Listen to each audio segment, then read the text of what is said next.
Hi hello ನಮಸ್ಕಾರ ನಮ್ಮ ಜವಾರಿ ಬಾಗಲಕೋಟೆ ನವನಗರ ಮಂದಿಗೆ. ಈ ನೆತ್ತಿ ಸುಡು ಬಾಗಲಕೋಟೆ ಬಿಸಿಲೊಳಗ ನೀವು ತಿನ್ನಲೇಬೇಕಾದಂಥ ಡಿಶ್ ಒಂದು ಐತಿ, ನಾ ಹೇಳ್ತೀನಿ ಬರ್ರಿ. ನಮ್ಮ ಜಿಲ್ಲಾ ಆಸ್ಪತ್ರೆ ಪಕ್ಕದಲ್ಲೇ ಇರೋ ಈ ಅಂಗಡಿ ಒಳಗ ಮೊಸರು ಅವಲಕ್ಕಿ ಅಂತ ಸಿಗ್ತೈತಿ. ಈ ಬಿಸಿಲಿಗೆ ಹೇಳಿ ಮಾಡಿಸ್ದಂಗೆ ಇರ್ತೈತಿ. ಇವ್ರ ಹತ್ರ ಮೊಸರು ಅವಲಕ್ಕಿ ಜೊತೆ ಶೇಂಗಾ ಚಟ್ನಿ ಪುಡಿ ಹಾಕಿ ಕೊಡ್ತಾರ. ಒಂದು ಪ್ಲೇಟ್ಗೆ ಕೇವಲ 30 ರೂಪಾಯಿ ಮಾತ್ರ. ಅದಕ್ಕೆ ಇರಬೇಕು ಜನ ಇಲ್ಲಿ ಕ್ಯೂ ಹಚ್ಚಿ ನಿಂತು ತಿಂದು ಹೋಗ್ತಾರ. ಹಂಗೆ ಇದು ಕೇವಲ 3 ತಿಂಗಳಿಗೆ ಬಿಸಿಲುಗಾಲದಲ್ಲಿ ಮಾತ್ರ ನಿಮಗೆ ಅವೈಲೇಬಲ್ ಇರ್ತೈತಿ. ಹಂಗೆ ಇವ್ರ ಹತ್ರ ಇನ್ನೂ ಸ್ಪೆಷಲ್ ಅಂತಂದ್ರೆ ಲಿಂಬು ಶರ್ಬತ್ತು ಮತ್ತು ಲಸ್ಸಿ ಕೂಡ ಸಿಗ್ತೈತಿ.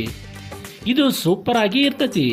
ಮತ್ತು ಇವರು ನೀವೇನಾರ ಪಾರ್ಸಲ್ ಬೇಕು ಅಂತಂದ್ರೆ ಅದನ್ನು ಕೂಡ ಅಗದಿ ನೀಟಾಗಿ ಮಾಡಿ ಕೊಡ್ತಾರೆ ನೋಡ್ರಪ್ಪ.